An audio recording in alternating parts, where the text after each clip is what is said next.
Hello बच्चों, let's see the question. The question says the correct statement about an aqueous solution of acid and of base from the following are. ये हमें चार statement given है जिसमें से हमें correct ढूंढनी है. Higher the pH, stronger the acid. Higher the pH, weaker the acid. Lower the pH, stronger the base. Lower the pH, weaker the base. तो हम जानते हैं कि जो हमारा एसिडिक स्ट्रेंथ होता है, जो हमारी एसिडिक स्ट्रेंथ होती है, that is inversely proportional to pH value. और जो हमारी बेसिक स्ट्रेंथ होती है, that is directly proportional to pH value. मतलब पीएच वैल्यू जितनी कम होगी उतनी ज्यादा कोई भी चीज एसिडिक होगी, और पीएच वैल्यू जितनी ज्यादा होगी कोई चीज उतनी ही ज्यादा बेसिक होगी.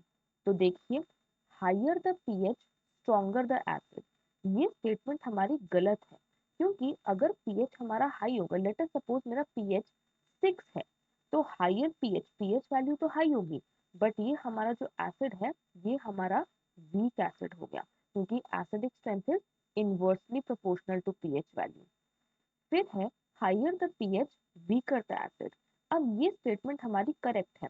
अगर हम पीएच को हाई कर देंगे तो देखिए इनवर्सली प्रोपोर्शनल है, तो एसिडिक स्ट्रेंथ क्या हो गई हमारी, कम हो गई. तो अब अगर मेरे पास एक एसिड है जिसका पीएच 1 है और दूसरा एसिड जिसका पीएच 6 है, तो ये क्या है, ये हमारा हायर पीएच है. और हम जानते हैं कि ये हमारा हायर पीएच तो है, बट ये हमारा एसिड कैसा हो गया, ये हमारा वीकर एसिड हो गया in comparison to this one. Next statement है lower the pH stronger the base. अगर मैं पीएच को कम कर दूंगी तो पीएच और बेसिक स्ट्रेंथ डायरेक्टली प्रोपोर्शनल है. पीएच कम होगा तो बेसिक स्ट्रेंथ भी कम होगी, मतलब वीक बेस होगा. तो ये स्टेटमेंट तो गलत हो गई. नेक्स्ट स्टेटमेंट है lower the pH weaker the base. अब ये स्टेटमेंट बिल्कुल सही है. अगर मैं पीएच को कम करूंगी तो हमारी बेसिक स्ट्रेंथ भी कम होगी, मतलब बेस हमारा वीक होगा. तो lower the pH weaker the base, this statement is correct. तो हमारी करेक्ट स्टेटमेंट हो गई second one and fourth one. तो सेकंड और फोर्थ है हमारा option number D.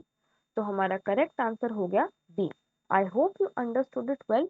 All the best.